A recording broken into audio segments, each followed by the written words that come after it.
Hello guys, we'll try this wireless lavalier microphone A37. And let's unbox it. Nakita ko lang to guys sa TikTok shop. So, parang magamit ko na rin sa pagti-TikTok affiliate natin. And yes, okay. Ganda ng yung cover. Tama po siyang cable.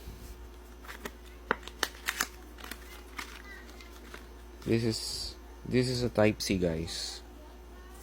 And then we have this TNW. Ayan. Titingnan nyo guys, sobrang ganda siya. Let's open. Ayan. Yung kanyang port. Kasamang Android. Tapos yung dalawang microphone. Merong iPhone tsaka yung Android. So, pwede siyang back to back. Lagyan lang natin sa phone. May kasama pala siyang dalawang cover. May kasama din siyang lace. Meron din siya guys, dual microphones. Has a 48 hours usage. Both items. Di lang to, isang receiver. Dalawang receiver talaga to.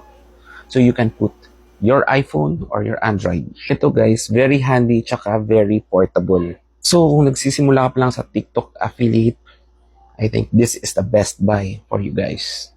Please do consider the TNW A37. Sobrang sulit na siya guys at sobrang budgeted. Don't forget to click the yellow basket